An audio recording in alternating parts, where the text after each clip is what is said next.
एक ब्राह्मण थे, शास्त्रों के बड़े विद्वान थे।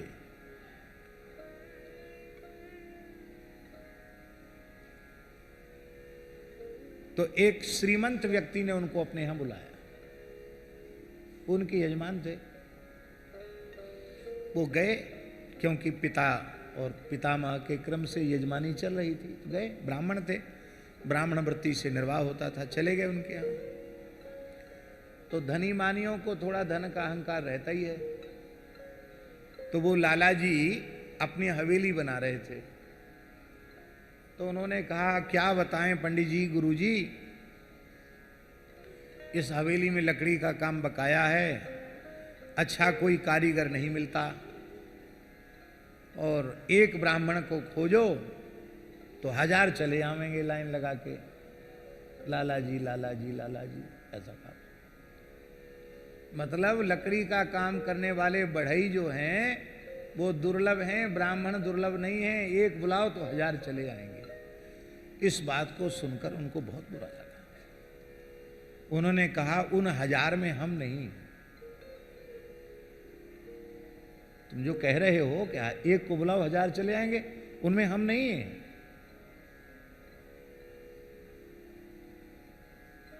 तुम्हारी ब्राह्मणों में तनिक भी श्रद्धा नहीं। तुम लकड़ी का काम करने वालों को ब्राह्मणों से श्रेष्ठ समझ रहे हो। अरे भगवान ब्राह्मणों को अपने से श्रेष्ठ बताते हैं, तुम क्या चीज हो। थोड़ा रुपया पैसा हो गया, इतनी गर्मी आ गई। तो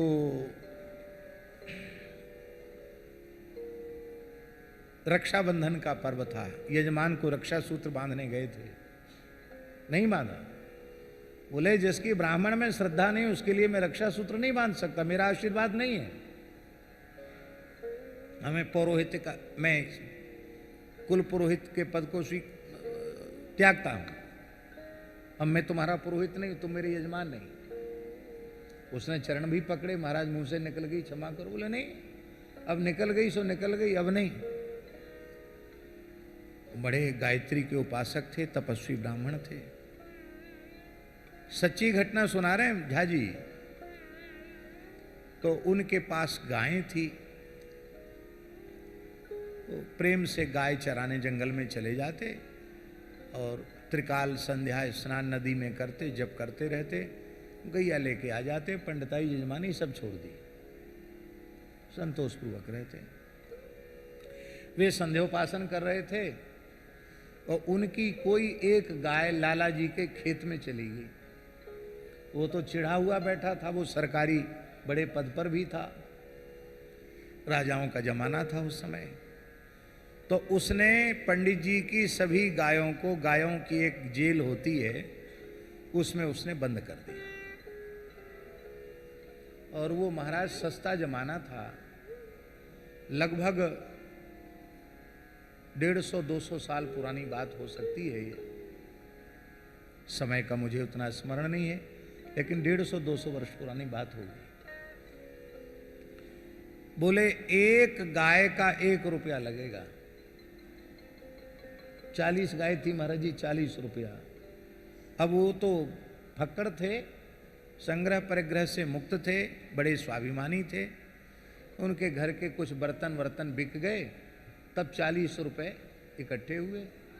40 रुपए उन्होंने भेजे और गायों को मुक्त कराया और गायों को लेकर के चले गए, गांव छोड़ करके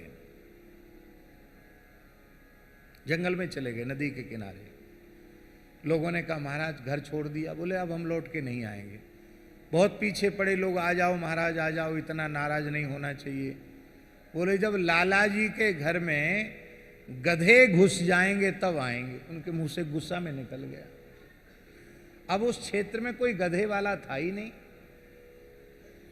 लेकिन लाला जी ने चारों ओर 20-25 गांव में पता लगवाया कि किसी के घर में कोई गधा तो नहीं है। गधे वाले हो तो उनको दूर भगाए, गधे वाले नहीं होना चाहिए। ठीक 1 महीने के भीतर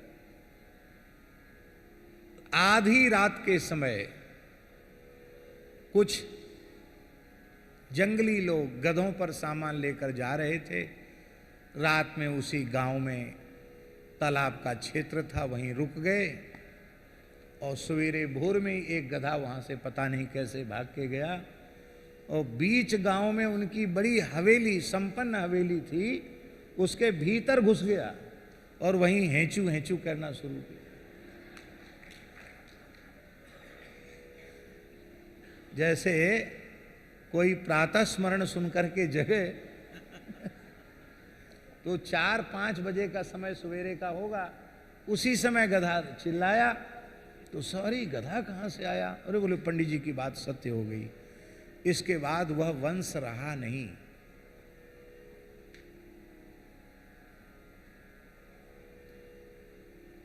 हम कहना ये चाहते हैं कि ये सतयुग त्रेता की बात नहीं, इस युग की बात है। विरक्तों को अपने पूर्वाश्रम का स्मरण नहीं करना चाहिए, इसी शरीर के वे पूर्वज थे। प्रसिद्ध है उनकी ये घटना, पूरे क्षेत्र में प्रसिद्ध है। तो ब्राह्मणोचित धर्म का पालन करने वाला ब्राह्मण अपनी वाणी से कुछ भी कह देगा, श्राप दे देगा तो वो भी पूरा फलित होगा, और यदि वो हृदय से आशीर्वाद देगा तो वो भी फलित होगा। उसके भाग्य प्रारब्ध में नहीं होगा, पर आचार्य जी की कोटि का कोई महापुरुष ब्राह्मण यदि उसके मुंह से निकल गया तो भगवान को प्रारब्ध बदलकर उसके ऊपर कृपा करनी पड़ेगी। आपने खुद हमको सुनाया था बिहारी लाल जी ने कि मेरे ऊपर कोई व्यवहारिक संकट था, मैं बहुत दुखी था, पूज्य आचार्य जी के चरणों में उपस्थित हुआ तो पहले तो उन्होंने फटकार लगाई, दुखी तो पहले ही से था और दुखी हो गया कि समाधान सहानुभूति कुछ नहीं, डांट फटकार ऊपर से। बाद में जब रोने लगा तो आचार्य जी को दया आई और सिर पे हाथ फिरा के कहा जाओ सब ठीक हो जाएगा। आज इतना ठीक हो गया कि वे अपने गुरुदेव का उत्सव बहुत उत्साहपूर्वक मना रहे। तो यमन प्रतिहत क्वचित, ब्राह्मण की वाणी कभी मिथ्या नहीं होती है। फिर ब्राह्मण में भी सामान्य ब्राह्मण नहीं, साक्षात ब्रह्मा जी के पौत्र महर्षि अत्रि के पुत्र और महासती अनुसुईया के पुत्र, साक्षात शिवावतार, अखंड ब्रह्मचारी, योग मार्ग के प्रवर्तक ऋषि, परम तपस्वी, जिनके भय से इंद्र महेंद्र भी थर थर कांपते हैं, और उन दुर्वासा जी का कोप, उनका शाप, उनका संकल्प राजर्षि अम्बरीश का अनिष्ट नहीं कर सका। बहुत बड़े आश्चर्य की बात है। तो इसलिए भगवन् श्रोतुमिच्छामि राजर्षेस् तस्य धीमतः न प्राभूत यत्र निर्मुक्तो ब्रह्मदंडो दुरत्ययः। ऐसा कैसे हो गया? अब सुखदेव जी जो वर्णन कर रहे हैं, झा जी हमको तो लगता है कि सुखदेव जी भी भाव सिंधु में डूब करके बोल रहे हैं। इसलिए कई श्लोकों में लगातार उनके ज्ञान का, उनके वैराग्य का, उनके अंतःकरण की वृत्ति का, उनके भगवत प्रेम का, उनकी भगवत सेवा का वर्णन करते चले जा रहे हैं। अम्बरीशो महाभागा सप्तद्वीपवतीं महीम् अव्ययांच श्रियं लब्ध्वा विभवं चातुलं भुवि। महाभाग माने क्या होता है? महान, भाग्यशाली, यही अर्थ है महाभाग का। विशिष्ट भाग्यवान, विशिष्ट सौभाग्य से संपन्न को महाभाग कहा जाता है। शुकदेव जी ने महाभाग शब्द का प्रयोग भागवत में सामान्य अर्थ में नहीं किया है, विशेषार्थ में उसका प्रयोग किया है। संसार की बड़े से बड़ी प्रतिष्ठा, बड़े से बड़ा पद, विद्या, बड़ी से बड़ी कोई उपलब्धि कोई अर्जित कर ले, परमहंस चक्र चूड़ामणि श्री सुखदेव जी की दृष्टि में वो महाभाग नहीं हो सकता। सुखदेव जी की दृष्टि में महाभाग वही है जो विनाशी शरीर संसार के संबंध को तृणवत त्याग करके भगवत संबंध को जिसने अंगीकार कर लिया है, वो सुखदेव जी की दृष्टि में महाभाग है।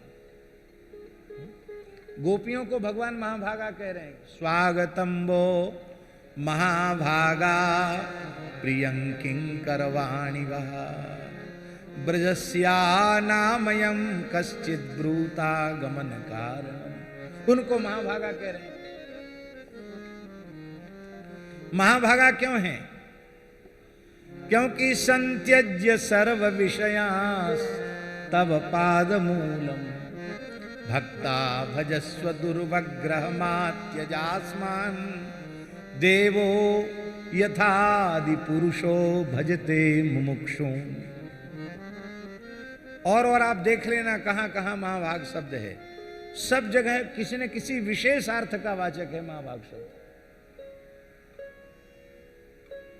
अम्बरीश महाभाग इसलिए हैं, महाराज जी सुखदेव जी ने परीक्षित को भी महाभाग कहा है, क्योंकि वो भी शरीर संसार के संबंध को छोड़कर भगवत संबंध को स्वीकार कर लिए। और परीक्षित को, उस अम्बरीश जी को महाभाग कहा। क्यों महाभाग हैं? बोले अव्ययम अव्ययांच श्रियम लब्ध्वा विभवम चातुलम भूमि। ऐसा ऐश्वर्य उन्हें प्राप्त था जो चाहे जितना खर्च करें वो समाप्त ही नहीं होगा।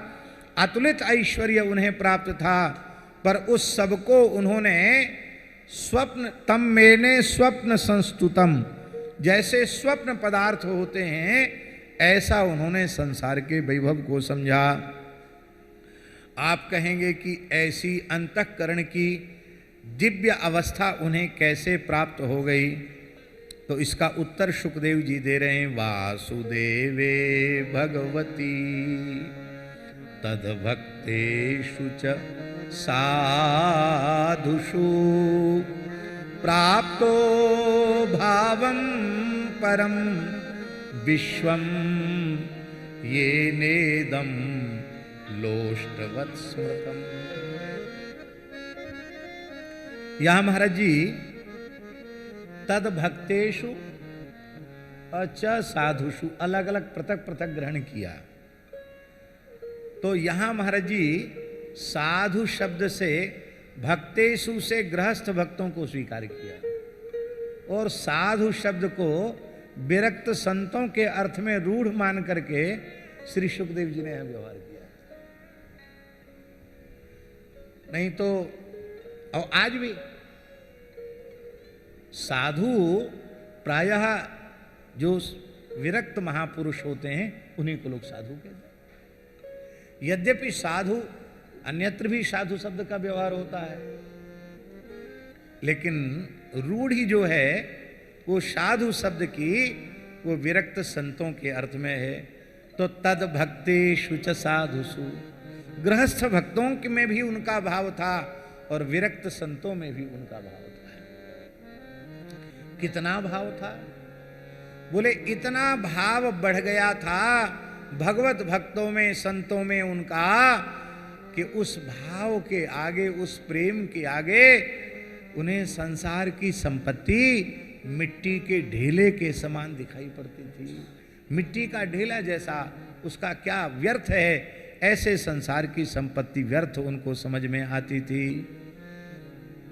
सवई मनः, ये कैसे भाव प्राप्त हुआ था महाराज जी? ये भाव सेवा से प्राप्त हुआ था। भगवत सेवा और तदी आराधन, भगवद आराधन और भगवदी आराधन, इन दोनों से उनको ये भाव प्राप्त हुआ था। कल हमने चर्चा की थी सेवा ही संपत्ति है। आप लोगों में से वेंकटाद्रि पर श्री तिरुपति बालाजी का दर्शन किस किस ने किया? वाह भाई वाह, गोविंदा गोविंदा।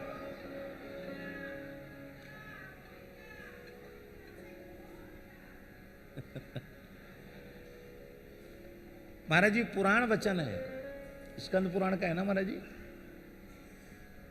कलिकाल में जिसने तिरुमला में जाकर के, वेंकटाद्रि में जाकर के भगवान श्रीनिवास वेंकट वाला जी का दर्शन कर लिया, उसको विश्वास करना चाहिए कि हमने इसी शरीर से, इन्हीं नेत्रों से साक्षात रघुनाथ जी का दर्शन कर लिया।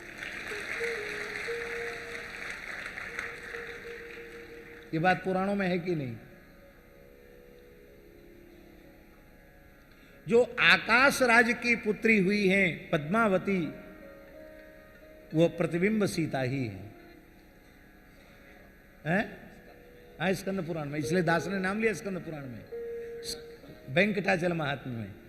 तो वो जो प्रतिबिंब सीता हैं, उनको राम जी ने स्वीकार नहीं किया, क्योंकि वे मिथिलेश नंदिनी को ही एक पत्नी व्रत होने के कारण उन्हीं का उन्होंने वर्ण किया है। तो उन्होंने कहा कब स्वीकार तो आपको करना पड़ेगा। तो वे रघुनाथ जी ही भगवान श्रीनिवास के रूप में प्रकट हुए, और वह प्रतिबिंब सीता, वेदवती प्रतिबिंब सीता जो हैं, वो आकाश राज की पुत्री के रूप में प्रकट हुई। अब भगवान का बड़ा जोरदार विवाह हुआ महाराज, बड़ी भारी बारात देवताओं की गई, और उसमें इतना पैसा लगा कि भगवान को कर्ज लेना पड़ा कुबेर से। ये सब भगवान की लीला है। भगवान भला लक्ष्मीपति किससे कर्ज लेंगे, पर भगवान ने कहा कुबेर जी से कि भाई हमारे ब्याह में पैसा बहुत लगने वाला है, तुम कुछ दे दो। लोग विनोद में कहते हैं अब तक कर्ज चुका रहे हैं। बोलो भक्तवत्सल भगवान की जय जय श्री राधे। तो वो वेंकटाचल की एक चर्चा है महाराज जी। वहाँ जो लोग गए हैं, वो जब प्रथम ड्योढ़ी से भीतर भगवान का दर्शन करने जाते हैं, तो वहाँ ड्योढ़ी में ही एक लकुट ऐसे लटकी हुई है। तो कहते वो लकुट श्री अनंताचार्य स्वामी की है। वो भगवान के प्रति वात्सल्य भाव रखते थे। उन्होंने भगवान की ठोड़ी में छड़ी लगाई थी, तो अभी भी उसमें कर्पूर रखा जाता भगवान के। वो छड़ी अभी भी है जो छड़ी भगवान को उन्होंने लगाई। क्यों लगाई छड़ी? कुछ न कुछ गलती किए होंगे ना। अनंताचार्य स्वामी के मन में भाव जगा कि ग्रीष्म की ऋतु है और भगवान को इस ग्रीष्म के कारण बड़ी गर्मी का अनुभव होता होगा। एक पुष्करणी बन जाती तो भगवान उस पुष्करणी की शीतलता से मंदिर में शीतलता रहती। अब भगवान का कभी मन करता जल में विहार करने का, तो भगवान विहार करते। तो भगवान के लिए भैया जी वो पुष्करणी खोदने लगे। अब पुष्करणी माने तालाब, तालाब खोदने लगे। अब तालाब खोदने वाला काम कोई साधारण काम, एक व्यक्ति का काम तो है नहीं। वे खुद खोदते और उनकी आसन्न प्रसवा पत्नी वो पात्र में मिट्टी लेकर के दूर फेंकने जाती। भगवान वेंकट वाला जी से, भगवान श्रीनिवास से सहन नहीं हुआ। भगवान नवकिशोर बालक के रूप में आ जाते और उनकी गृहिणी से वो मिट्टी की जो तसला है उसको छीन कर भगवान भाग जाते, दूर फेंक कर आते। उन्होंने अपनी पत्नी से पूछा कि देवी मैं खोद ही नहीं पाता हूँ, तब तक तुम खाली करके कहाँ फेंक के आती हो? उन्होंने कहा महाराज मैं तो थोड़ा ही चल पाती हूँ, तब तक एक सांवला सलोना 16 वर्ष का सा बालक आता है, पीतांबरधारी, बड़ी बड़ी भुजाएं हैं, और वो हमारे सिर से टोकरी लेकर भाग जाता है, वो फेंक के आता है दूर। अब देखते हैं ये कौन है, तो देखा साक्षात भगवान बालाजी। तब आपने छड़ी लगाई भगवान को। क्यों लगाई? बोले आपका केवल इतना अधिकार है कि भीतर बैठ के सेवा स्वीकार करो। इस सेवा रूपी संपत्ति पर पूरा अधिकार हम वैष्णवों का है, प्रपन्नों का है। इस पर डकैती डालने का आपका कोई अधिकार नहीं है। अब डलिया उठाओगे तो छड़ी खाओगे, मार खाओगे। ठाकुर जी मंदिर में चले गए और भगवान ने राजा को स्वप्न दिया और कहा कि एक ही सूर्योदय के सूर्योदय से सूर्यास्त में मेरी पुष्करणी निर्मित होनी चाहिए। और ऐसा ही हुआ। वो महाराज जी जो पुष्करणी है मंदिर के भीतर में, वो एक दिन एक सूर्योदय से सूर्यास्त के समय में निर्मित है। सेवा ही की रिद्धि ही ये राखी बहु जोरी के, वैष्णव की संपत्ति सेवा है। जब तक सेवा हमारी संपत्ति नहीं बन पाई है तब तक हमारे जीवन में भाव का जागरण नहीं होगा। दास के जीवन में जो भाव शून्यता है उसका एक ही कारण है सेवा भाव का अभाव। पूज्य श्री आचार्य जी, उनके पवित्रतम जीवन का जब हम दर्शन करते हैं तो ब्रह्म वेला में जगने से लेके सोने तक निरंतर भगवत कैंकर्य भागवत कैंकर्य उनके द्वारा अनुष्ठित होता रहता था। इतनी व्यस्तता में रहते हुए अपना पूरा जप करना, भगवत सेवा अपने हाथ से करना, फिर नित्य तुलसी से भगवान का सहस्रार्चन करना और भगवान को अर्पित तुलसी से श्री राम नाम लिखना, उसी का बड़ा सुंदर राम नाम बना देते थे। अब कोई किसी पर प्रसन्न होते तो उसी में से एक तुलसी दल प्रसाद के रूप में देते थे। और हमसे एक बार बोले पूज्य आचार्य जी, बोले तुम्हारे प्रति हमें बहुत वात्सल्य जगता है, और बोले वात्सल्य की पराकाष्ठा है मस्तक का आग्रहण करना, मस्तक सूंघना। तो वो छाती से लगा के दास को मस्तक सूंघते थे। बोले तुम्हारे मस्तक सूंघने की इच्छा हमारी होती है, इतने प्रसन्न। बोले एक बात तुमसे कहें, दो चार अक्षर जो लोग पढ़ लेते हैं और कुछ कथा कहना सीख लेते हैं, वो स्वाध्याय को विराम दे देते हैं, स्वाध्याय नहीं करते, पढ़ते नहीं है फिर। तो अब आप लोग अन्यथा मत माना, आचार्य जी की वाणी है, वो कहते थे इसलिए प्रायः वक्ता मूर्ख ही होते हैं, अपठित ही होते हैं, ऐसा उन्होंने कहा। क्योंकि जो पढ़ा है वो कब तक स्मृति में रहेगा, धीरे धीरे शिथिल हो जाएगा, भूल जाएगा, कुछ का कुछ हो जाएगा। एक परंपरा स्वामी जी इस समय चली है हमारे वृंदावन में विशेष रूप में, बिना पोथी खोले कथा कहना। क्यों? तभी जनता में ये संदेश जाता है महाराज जी तो बिल्कुल कंठस्थ है, पूरा खोलते ही नहीं पोथी। यह भी ग्रंथ का तिरस्कार है, अवश्य ग्रंथ खोल के रखना चाहिए। और नहीं तो पाठांतर अपने आप मन में हो जाता है। इनके शब्दों को बदलने का हमारा अधिकार नहीं है। शब्द में जो शब्द की शक्ति है वो भले ही आप अर्थांतर न हो, पर शब्दांतर यदि अपनी इच्छा से हमने कर दिया है तो आर्ष शब्दों में जो कल्याण की शक्ति सन्निविष्ट है वो हमारे द्वारा दूसरे शब्द का प्रयोग करने पर वो शक्ति नहीं होगी। आर्ष वचनों में शक्ति होती है।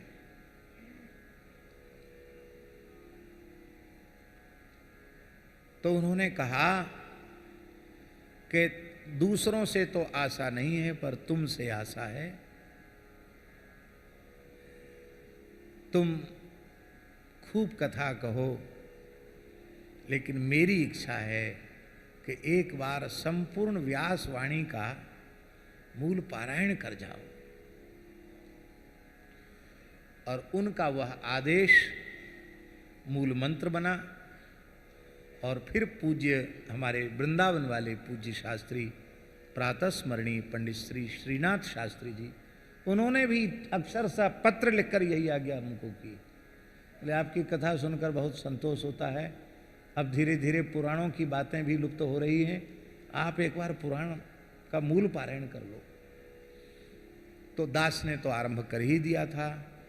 आज हमें बताते हुए बहुत विनम्रता से हम निवेदन कर रहे हैं कि पूज्य आचार्य जी की कृपा से दास ने संपूर्ण महाभारत का उसके खिल भाग सहित आद्योपांत मूल पारायण किया और भगवान व्यास के पुराण उपपुराणों में अभी तक जितने उपलब्ध हो सके उनका दास ने पारायण किया है।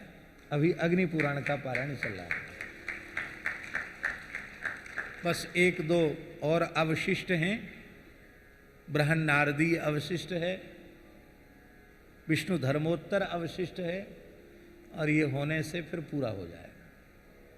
लेकिन अब यही है, प्रपंची बहुत हैं, अवकाश कम मिलता है, तो बहुत मंथर गति से हम कभी 1 अध्याय, कभी 2 अध्याय, कभी समय हुआ तो 10-20 अध्याय ऐसे करते हैं। लेकिन एक बार समय निकालकर प्रयत्न करते हैं कि कर लें। पहले कभी कभी रास्ता चलते गाड़ी में भी कर लेते थे, लेकिन एक नेत्र चिकित्सक ने कहा कि आपकी आंखों पर इसलिए प्रभाव पड़ गया, आप रास्ता चलते तो नहीं पुस्तक पढ़ते। मैंने कि उसी समय मिलता है।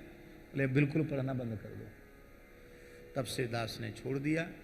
फिर भी प्रयत्न करता है कि हम आर्ष किसी न किसी आर्ष ग्रंथ को अपने निकट रखें और उसका मूल पारायण करें, ऐसा भाव।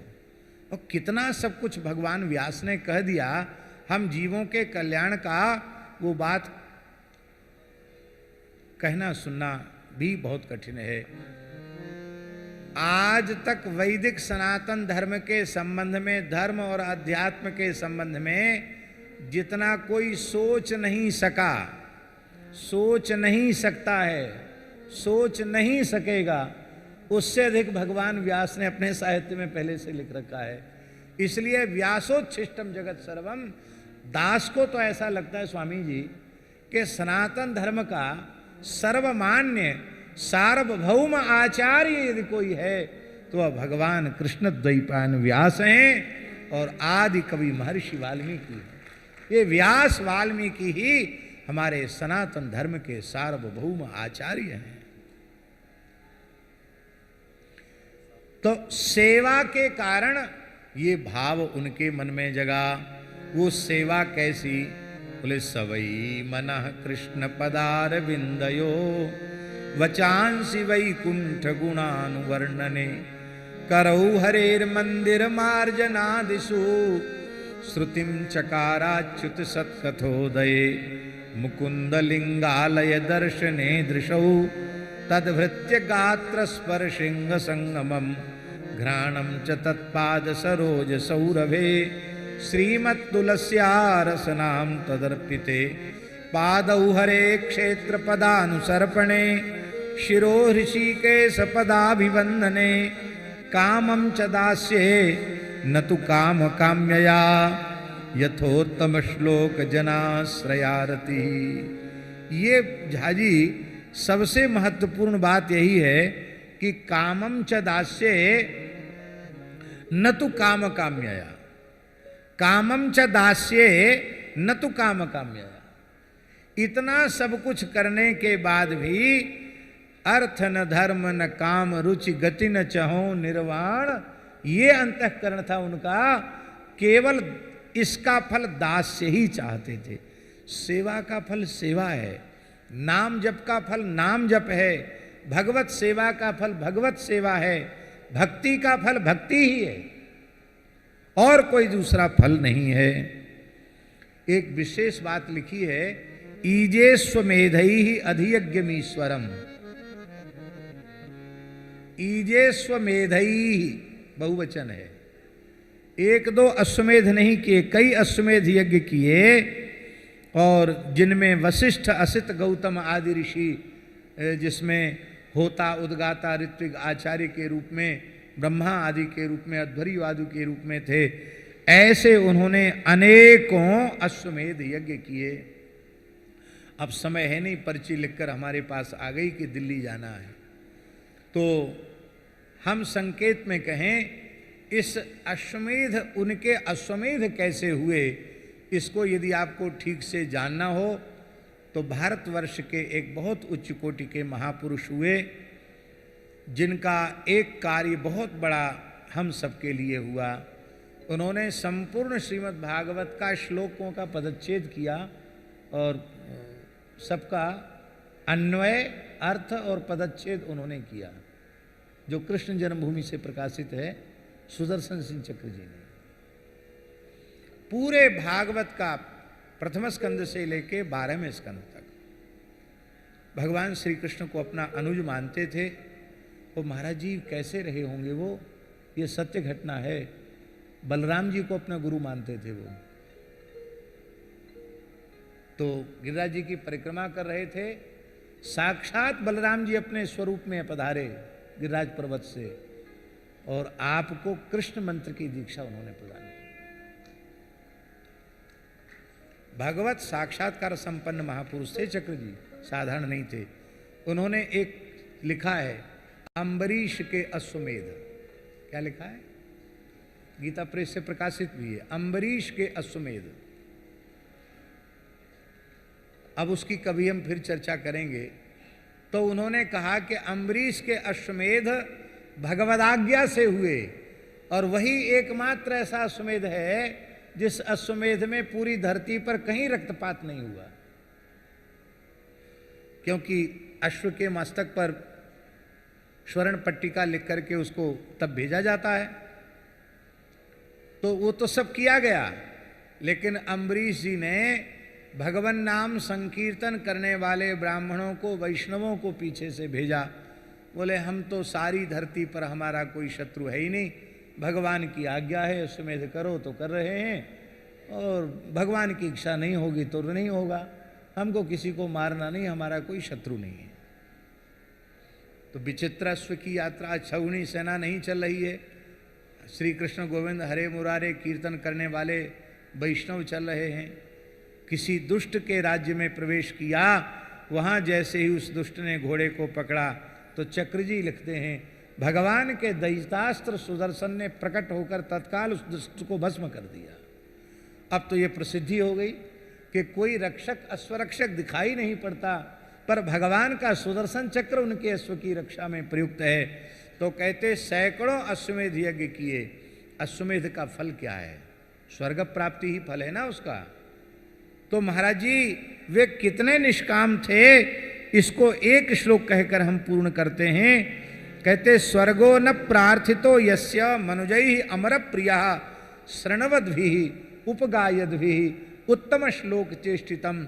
अम्बरीश की निष्कामता का वर्णन हम क्या करें। अम्बरीश जी के जैसे परम भागवत की सन्निधि को प्राप्त करके उनकी प्रजा इतनी निष्काम हो गई थी कि सभी वैदिक धर्म का आचरण तो करते थे, लेकिन किसी के मन में स्वर्ग की कामना नहीं थी। क्यों नहीं थी? बोले शृण्वद्भिः उपगायद्भिः उत्तम श्लोक चेष्टितम। उत्तम श्लोक शब्द में महाराज जी दोनों अर्थ हैं, भगवान और भक्त। उत्तमेन श्लोक्यते स्तूयते असौ उत्तम श्लोको भक्तः और उत्तमैहि श्लोक्यते स्तूयते असौ उत्तम श्लोको भगवान श्री हरि। तो भक्त और भगवान के चरित्रों को कहने सुनने में इतनी प्रीति उनकी प्रजा की हो चुकी थी।